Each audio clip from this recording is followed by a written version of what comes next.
What is up, guys and girls? Hurricane Liz here, and in this video I show you step by step how to go about and do Walmart two-step drop shipping. You're going to learn exactly how I go about and do it myself and the biggest tips that I can give you in order to make sure that this thing succeeds. So I'm super fired up for this video. I hope you are. Let's do this. All right, so this video we're going to talk about step by step how to get started on Walmart drop shipping, and this is the way I do it. By no means is this the number one way to do it. However, I will say this much. This is the way to do it on Walmart if it's going to stand the test of time. So pay close attention. It's going to be fast. It's going to be furious, but it's going to show you exactly what you've got to do in order to withstand the test of time on Walmart. It sounds like an opening trailer for Lord of the Rings or something like that, but I promise you it's not going to be that exciting.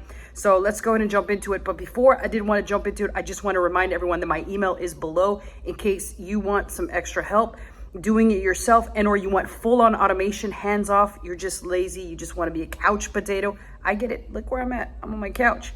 I get it. So I understand. But either way, let's go ahead and jump straight into how it would get started if I had to start all over on Walmart. So first step, number one step is you've got to get a Walmart store. And this perhaps, people, is the absolute toughest step of all because Walmart's not handing these stores out very easily. It's almost like you have to give blood and or your firstborn. You must promise your firstborn if you're to get a Walmart store. So there's a couple different ways you can do this. I'm only going to go over two. There's a lot more than two, but these are the two ways that I would do it. And this always depends on my budget.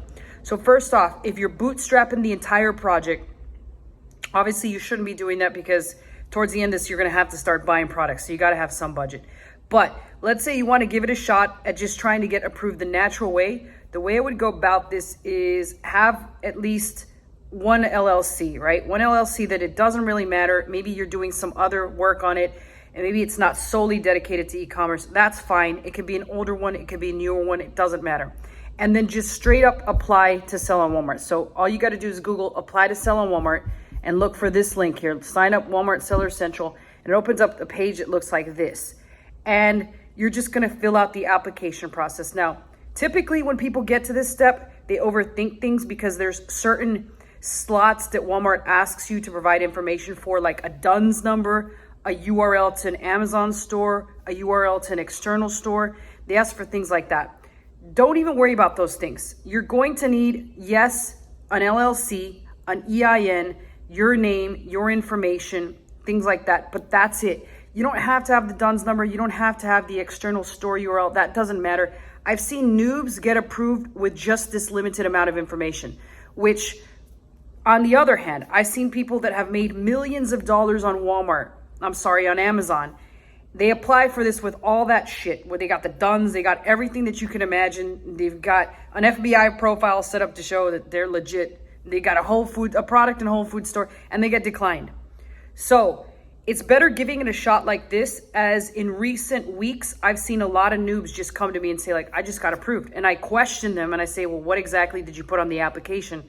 And they've got nothing special. They've got no external store URLs. They've got no Facebook Marketplace. They've got no Instagram. They got none of that shit. They just straight up got approved without any of that information other than an LLC and being a brand new noob to e-commerce. So that's worth giving it a shot. If you don't get approved, there are places you can pick up stores for about $8,000. If you can't find one of those, hit me up via email. I can connect you and definitely get you into one of those. And I know that's a lot, but it is the start of a business, so you are going to have some expenses. So that $8,000 can be made quickly in the matter of 2 weeks. You can make that much profit in 2 weeks. With a brand new store, it might take you 30 days. It might even take you 45 days, but you're losing money because this is a quick way to get into Walmart immediately without having to wait for any crap, right? So that is step number one. Step number two is deciding what kind of store are you going to have. Now, a lot of people make this mistake, and I don't want to say it's a huge mistake because there are ways around this particular model to stay open long-term, but that is doing or deciding what kind of store you're going to have. Now, there's two types of stores. There's standard drop shipping, which a quick and easy rundown of it is you put your products up on Walmart, make them available to Walmart customers. If someone orders them, you drop ship them from whatever third-party website you source them from. That's when the product is paid for. That's when the product gets drop shipped to the customer. The only problem with that is that a lot of the ways that these third-party stores deliver the product to Walmart, Walmart doesn't accept that tracking number. So there's a couple things at play that could potentially suspend you in the long run. Don't worry too much about that if you do that step. That's just part of the game. There are third-party sites that give you the legit tracking number, and or third-party sites that you can buy tracking numbers from, but again, that's only going to work so long. That's why I really highly recommend that you guys don't do that method. Instead, you do what's called a two-step method, which is essentially you, again, still putting products on Walmart, selling them to the Walmart marketplace, and instead of drop shipping those products directly to the customer who buys the product, you send them to an intermediary warehouse. That can be you or a third party that you pay money to, and they repackage it, they repurpose it, they send it to the customer, and boom, there's a legit tracking number, and it's sent from a legit warehouse. Two things that make you look squeaky clean. That's what you want. That is a longer term business model. That business model does have the ability to make the same margins that standard drop shipping does. You get about 20% plus margins, only because, hey, there's number one, there's not a lot of stores on Walmart because of the fact that they shut everybody down. And number two, anybody that's doing standard drop shipping, those people are dropping like flies. And I guarantee very soon, Walmart will almost get rid of all of them, other than the savvy ones that have managed to evolve. And that's very few and far in between. So again, two-step is the model that I recommend.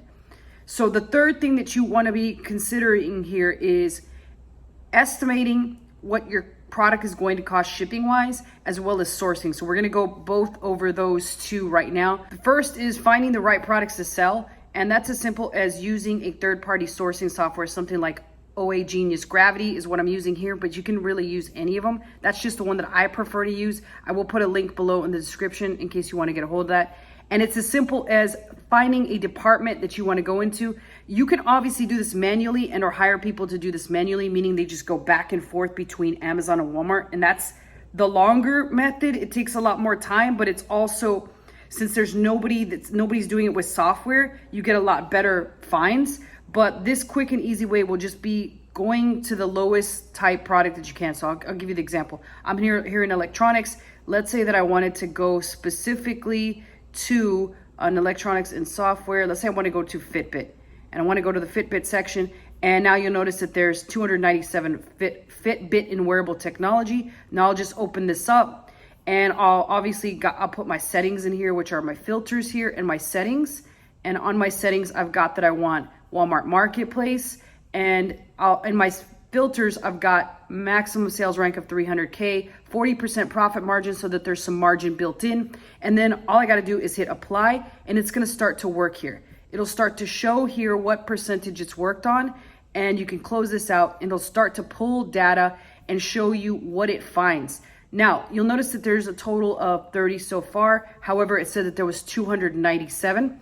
What'll typically happen is it'll run it down here. It shows we've got like 80% finished. We can go ahead and continue to extract next or extract all. For the purposes of this video, so that it's not that long, I'm just gonna go ahead and hit extract next, and it's gonna go on and work on the next page. So if you were sitting there and you had plenty of time, then you could obviously click extract all, and then it would pull all the products that it finds. Now, it might not find that many because of the criteria that I set forth in there, and that's fine. It didn't find anything, and so I would just continue to do this. You don't have to do this yourself. However, if you are bootstrapping the operation, then obviously you could do it yourself. However, you could just have somebody sit there and do it for you, and just continue to do this process over and over until you do get some hits. And then based off of those hits, now you've at least got a list to work with. And again, like I could sit here for an hour and not find any, and that's just the game of sourcing. It just takes a great deal of time. Here we found one. It doesn't say what the source price is, so I'm imagining that, you notice that it shows me an Amazon one versus a Walmart one. So I can click on this, and it says here that it is available on Amazon. So let's take a look at what it shows on Amazon. On Amazon, we can have a look and see it is on here. Let's see if anybody, right here for $50.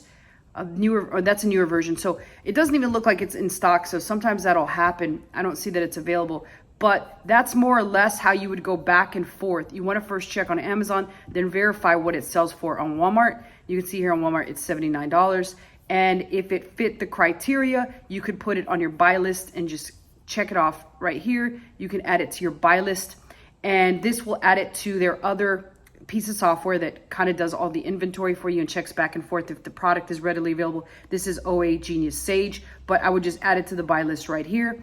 And that's pretty much it. You got to continue that sourcing product for as many products as you can. You can clearly hire a person to do this, but at first you might have to bootstrap and do this, and that's why you would use this software. So the next thing that you want to know is something like this Fitbit. It's important to take note of what the size is, and as you get better at this, you'll kind of have more or less an idea of what size is. This here is very small. It's 0.02 kilograms. That's under a pound. So now what you need to do is you need to have an estimate for what shipping will cost you. And that's where something like ShipStation comes into play. And once you log into ShipStation, you can get a free trial, but they've got this thing called a rate calculator, which is this little calculator right here that I see as soon as I log in. I click on that thing, and all I got to do is put my ship from location, which in my example is from Miami. So I'm in the downtown part of Miami, and then I put whatever city is the furthest from me. So being in Miami, I would estimate that it's probably going to be Seattle, which is on the opposite end of the country. Wherever you are, determine what that city is. And then all I do is Google Seattle zip code, and I see 98101. So I'll just go back on up here to ShipStation, put 98101. And that's actually the postal code. So I'll put the postal code, and then I'll put Seattle here. And then I got to put the weight, which I'm going to put 1 here. And then all I did is hit browse rates. So I can see that from UPS, these are the charges. So Ground Saver was $6.50, but also from USPS, I've got $7.60 over here. So it would actually be cheaper to go Ground Saver with UPS as opposed to the post office, which would cost me about $7.60. So you can make the decision once you see that data in front of you, but you can also note that anything under 1 pound, typically from Miami to Seattle, is going to cost you on around $7.50, and you can have that estimate in your head when you're calculating profit margins. So you should probably put together a spreadsheet that works for you and your team based off of these numbers, and then have them put the weight when they grab the product off of Amazon, so you can kind of make these estimates in your head, or even have them put the estimate in there. Once you do one, you'll kind of get a handle for what most will cost. And again, this is a worst case scenario. If we're shipping somewhere closer, like let's just say we're shipping from Miami to Miami, and I put 33131. Once I hit browse rates, you'll notice that UPS is $5.68 and USPS is $6.47. So kind of gives you an idea of what the rates look like for some of these products. And that is the next step. Now, after that, the final 2 things that you have to concern yourself with is how you're going to repackage these and intercept them. So there's really 2 different ways. Either you're capable of doing it yourself, and or you hire a third-party warehouse.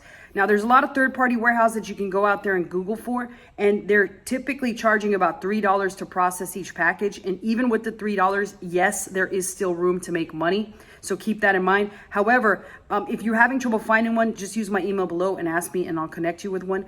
But the other way that you can do it is do it yourself. Now, a lot of people might say like, Liz, there's no way I can get that many packages at my house. I can't do it. My mom's going to be pissed off.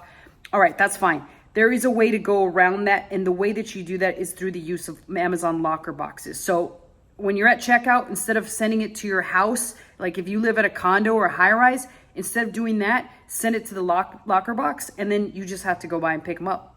It's a lot of extra hustle. It's a lot of extra work, but it works, especially when you run out of space at your main warehouse, at your house, or you're just unable to send it there. So that's a big bonus tip. Now, the final tip is, how do you repackage these things? Like, how do you not pay such a huge amount of money for bags or for boxes? That is, use either bubble mailers or POLYBAGS. So I'll show you when I search for POLYBAG what pops up. I buy these all the time, and you can almost repackage anything in them. In fact, if you order enough from Amazon, you'll notice that this is almost all that they use when they're sending you things, unless it's a liquid or something that can leak, then they'll use boxes. But for the most part, they are 100% using these POLYBAGS. It's important to keep these in stock, to keep all sorts of sizes. I do like a 6x10, a 14.5 by 19, what is it? There's a 12 by 9 in there. There's a 24 by 19 and there's a 19 point something by something else. So I keep almost all of those in stock and use them religiously, as well as a couple different sizes of bubble mailers. And I will keep a couple smaller boxes on hand, but since we're typically only shipping very small items, it's very few small boxes that I do keep on hand, as well as a tape gun, tape, and a bunch of other things. Now, let me know in the comments below if you want me to put together my list of products that I use and give you links to them. I'm obviously gonna make a small affiliate commission, but I think it's well worth it so you can see exactly what I'm using. But that is basically it. That's all you need to know in order to fulfill this stuff via Walmart, in order to get started doing two-step dropshipping, which is the way that I recommend and the way that will last long-term. Other than that, my email is below in case you want to have more one-on-one coaching in terms of how to do this for yourself, and or you want full-on automation, the couch potato method that works flawlessly. My email is below, or questions and comments. I always personally answer those, and I'll see you guys next time.